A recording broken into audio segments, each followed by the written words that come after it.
I'm Lily Paulette and today I'm getting run through by 100 guys. La star d'OnlyFans qui s'est tapée 100 mecs en une journée fond en larmes en racontant son expérience. Waouh, quelle générosité. Jusqu'où vraiment ces stars sont prêtes à aller. En fait, moi, ça me fait peur, à vrai dire. Elles ne se rendent pas compte de tout ce qu'elles font. Elle a 23 ans, elle ne sait pas que dans 10 ans, voire 15, 25 ans plus tard, elle n'imagine même pas le degré de traumatisme physique, mais surtout mental. Et on va même un petit peu aller loin, énergétique, qu'elle subira. En fait, un matin, je me réveille et un petit peu comme tout le monde, voilà, je vais sur les réseaux sociaux. Et quand j'arrive sur Twitter, je tombe sur ce post qui disait que voilà, une star d'OnlyFans a fondu en larmes parce qu'elle s'est tapée 100 mecs en une journée. Et moi, honnêtement, je me suis posé énormément de questions. Est-ce que c'était voulu ou alors est-ce que, comme la plupart de ces filles ne sont pas toujours en indépendante, c'est-à-dire il y a beaucoup qui sont voilà dans des réseaux, vous voyez un petit peu, on ne va pas se mentir. Donc, je me suis demandé si ce n'est pas peut-être son manager, entre guillemets, qui lui a demandé de faire ça pour voilà plus de vues, plus d'entertainment. Si c'est le cas, alors vraiment c'est franchement dégueulasse. Mais après, je tombe sur d'autres posts qui disaient voilà, elle avait prévu de le faire, elle avait même teasé qu'elle allait le faire et donc c'était quelque chose qui était prévu, qui était attendu de son public et moi je me suis dit, elle les a trouvés où les 100 mecs? C'est là où j'ai décidé de regarder le fameux documentaire qui a justement réveillé cette polémique parce que oui, le documentaire a été publié le 7 décembre mais l'événement s'est déroulé en octobre, en mi-octobre si je ne me trompe pas et donc avait déjà fini de faire le buzz. Seulement vu que dans la vidéo, dans le documentaire qui a été publié, on la voit pleurer, fondre en larmes, être dévastée, bouleversée après qu'elle ait terminé le challenge. Alors, vous me connaissez. Dans cette vidéo, vraiment, j'aimerais qu'on remonte à la jeunesse des choses parce que cet extrait, pour moi, ce n'est qu'un gros marketing, une grosse pub, une manière pour qu'on s'apitoie sur son sort ou quoi que ce soit, hein, alors qu'elle est la seule à être à l'origine de ça, donc elle ne va berner personne avec ses larmes de crocodile en fait.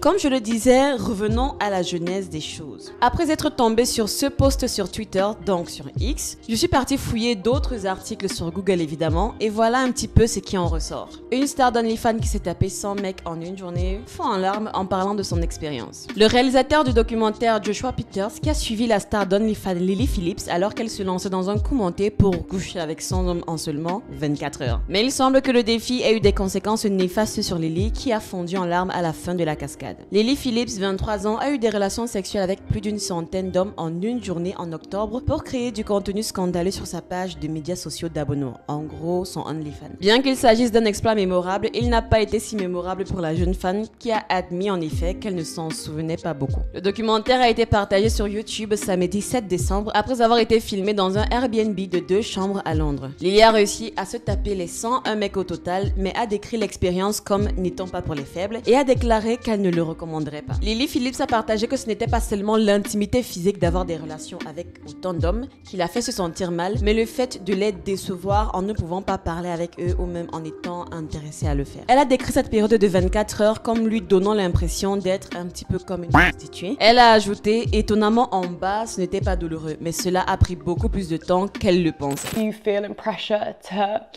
have to make them come if like you haven't spent enough time with them and feeling like they didn't, like you didn't give them a good time because like they only got 2 minutes. Kind of like guilt tripping me a little bit. I think sometimes like feeling so like robotic, like by the, I think like the 30th, I've got like a routine of like how we're gonna do this and like it just, sometimes you'd like disassociate and be like, you know, like it's not like normal sex at all. In my head right now I can think of like 5, 6 guys, 10 guys that I remember and that's it.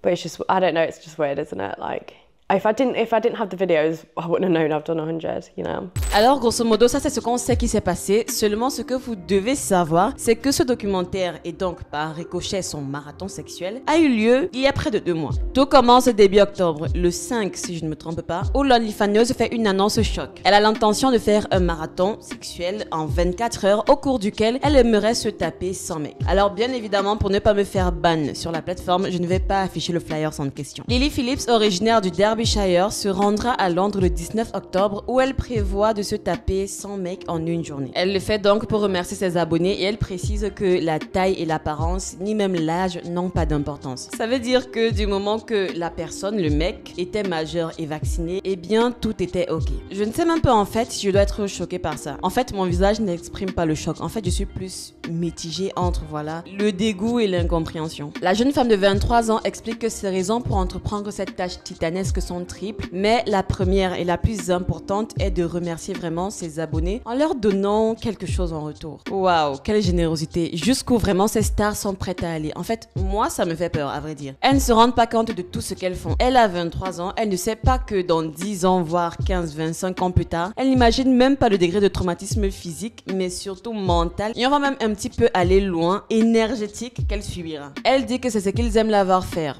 des choses folles, alors elle leur donne exactement ce qu'ils veulent. De plus, il y aura une centaine de ces fans chanceux qui auront l'occasion de se la taper, donc vraiment, ils seront remerciés d'une manière assez spectaculaire. À ce qu'il paraît, les hommes pouvaient postuler par email et elle a reçu des candidatures du monde entier, de la Belgique à la Barbade, en passant par les États-Unis, la Suède, et à ce qu'il paraît, elle aurait même reçu un Français dans ses rangs. Elle a révélé qu'elle avait reçu 500 candidatures d'hommes espérant participer à son défi des 101 qu'elle a filmé. Honnêtement, autant que je trouve que c'est franchement dégueulasse ce qu'elle a fait, autant je trouve que les 101 hommes qui ont souscrit et qui ont participé à cela, vous êtes d'autant plus dégueulasse. Qu'est-ce que vous vous dites dans votre tête, dans la salle d'attente, en mode voilà, j'attends mon tour, en mode je serai 34e, 77e à passer sur elle? Comment est-ce que 100 hommes, 101 hommes ont pu se résoudre à vraiment faire la queue dans la même journée pour se taper une meuf? Vraiment, vous êtes dégueulasse au même titre que cette femme, tout autant que vous êtes. J'imagine qu'ils ont sacrément été heureux parce que voilà, ce sont ses abonnés. Ils la financent en quelque sorte. Donc j'imagine que lorsqu'elle a lancé un challenge pareil, ils se sont dit que c'était un excellent moyen de rentabiliser leurs abonnements. Et aussi ce que j'aimerais souligner, c'est que ce serait trop facile de dire qu'il n'y avait que soit des obsédés ou alors des gros en manque qui n'ont que ce seul moyen à leur disposition pour pécho. Ce serait trop facile de se résumer à ça parce que je sais pertinemment, pour avoir aussi aperçu quelques vidéos vu qu'elle en a partagé sur son Twitter, ces hommes n'avaient pas l'air d'être gros, donc par ricochet pas vraiment désespérés. Il y avait probablement des hommes qui avaient des femmes, qui avaient des enfants, des copines, qui vivent apparemment bien, qui sont heureux dans leur couple, dans leur ménage, mais ils alimentent tout de même ces plateformes et ces filles-là. C'est pourquoi je précise souvent qu'autant on doit blâmer ces femmes qui font ça, on doit davantage blâmer ceux qui continuent de donner de leur argent et de leur attention à ce style de contenu et de comportement. Il faut aussi taper sur les doigts des fournisseurs parce que si elles continuent de proliférer, c'est parce qu'elles savent qu'il y aura toujours de la demande, c'est parce qu'elles savent qu'il y aura toujours des hommes qui seront prêts à donner de leur argent là-bas. Tous les hommes de la planète vraiment décident que voilà, ils s'asseyent, ils se disent voilà, on en a marre,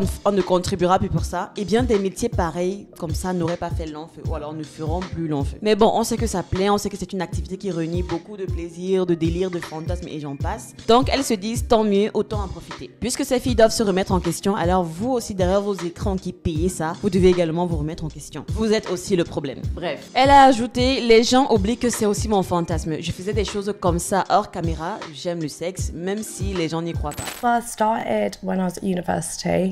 Anyway, could make a little bit of money. I mean, I just was like already very, not proud, like very just okay with doing that. Like I've just always had quite like a sexual nature. Yeah. Non, ma soeur, on y croit. T'inquiète pas. Vu ce que j'ai vu là, on y croit. C'est pour ça que tes larmes de crocodile, très peu pour nous. Et aussi, c'est quelque chose qu'elle a dit à de nombreuses reprises dans le documentaire. Qu'elle aime le sexe, qu'elle est excitée à l'idée de le faire, qu'elle est excitée par l'idée de faire ce challenge, que c'est l'un de ses plus grands fantasmes. I think other people in the industry definitely look down on me for doing this, but I think at the end of the day, people forget that it's also my fantasy, and this is also something that I'm really enjoying and want to do and have wanted to do before I was even in the industry. Et justement, tout au cours du documentaire, quand elle se présente et qu'elle parle d'elle et qu'elle parle de pourquoi elle fait ça, elle précise que au cas où les gens auraient des doutes, sachez vraiment qu'elle aime ça. Elle s'est même définie comme étant une traînée parce que quand elle était à l'université, ça lui arrivait de coucher à gauche, à droite, vraiment, sans vraiment se prendre la tête par rapport à ça. Would you refer to yourself as a feminist?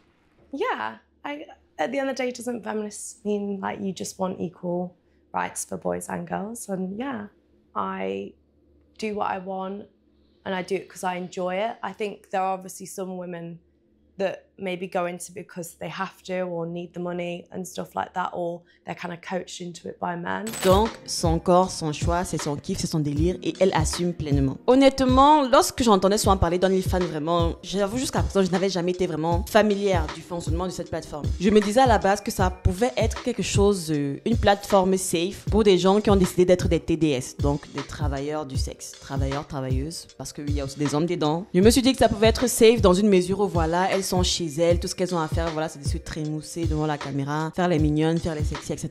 Mais apparemment, ce n'est pas que ça. On se rend compte qu'en fait, non, ces stars font beaucoup plus que ça. Elles font des challenges comme Lily Phillips. Elles ne sont pas toujours seules. Elles sont parfois avec des hommes et beaucoup finissent par faire du porno. C'est le cas de cette jeune dame Lily. Parce que oui, un peu comme nous entre youtubeurs, on peut faire des collaborations. Évidemment que des hommes de son domaine d'activité pourraient la contacter ou alors elle pourrait contacter des hommes de son domaine d'activité pour des collaborations. Et vous devinez très bien quel genre de collaboration. Et ces collaborations finissent par atterrir sur des plateformes comme PH. Et bien sûr, lorsque des gens vont arriver avec des chèques beaucoup plus gros, elles vont se retrouver à faire beaucoup de choses qui, comme elles le disent au départ, elles n'avaient pas prévu de le faire. Mais honnêtement, en ce qui concerne le cas de Lily Phillips, j'aimerais que ceux qui l'ont prise vraiment en pitié arrêtent tout de suite parce que ces pleurs-là, ce côté fragile, le fait qu'elle ait fondu en larmes juste après le challenge a été accompli pour moi, vraiment. C'est juste un coup de com', un coup de marketing pour attirer davantage de personnes vers ces plateformes parce que sachez que à travers cet événement-là, ce challenge-là qu'elle a organisé, bien sûr, elle a gagné énormément d'argent et énormément de vues, de streaming sur sa plateforme. Donc, elle a rentabilisé le truc en fait.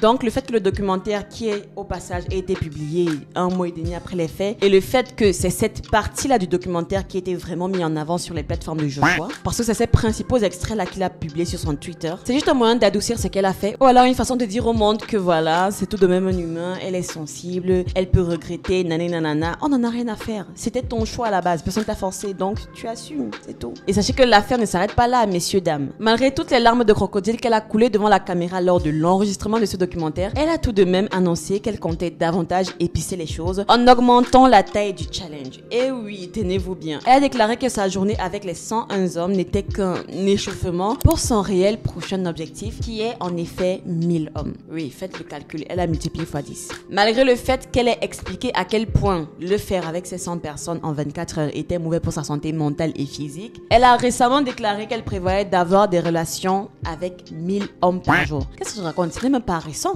Ça date. C'était même quelques temps après le réel challenge qui s'est passé en octobre. En évoquant donc son récent succès et son dernier défi dans le magazine The Mail, elle a expliqué avoir hâte et d'être très excitée à l'idée de réaliser ce nouveau challenge. Ce sera un nouveau record du monde. Un vrai défi. Et ne vous inquiétez pas, elle a également fait la promotion de son petit projet en ligne en partageant une photo d'elle sur Instagram avec la légende suivante. 1000 hommes en 24 heures. Casting de talent masculin, 18 ans et plus uniquement. Lieu à confirmer. Elle entend bien dépasser le record du monde actuel qui est détenu par Lisa Sparks, une star du cinéma pour adultes qui l'a fait avec 919 hommes en une journée lors d'un événement de l'industrie du sexe en Pologne en 2004. Elle s'est d'ailleurs exprimée dans une vidéo où elle disait, je cite, « Pour être tout à fait transparente avec vous, cet événement est la seule chose que je regrette d'avoir faite en plus de 23 ans dans l'industrie du porno à ce jour. C'était aussi le seul travail que j'ai accepté d'effectuer uniquement pour de l'argent. » Vraiment inutile de préciser, comme je le disais, que ce qu'elle a fait va juste broyer sa vie, broyer sa santé,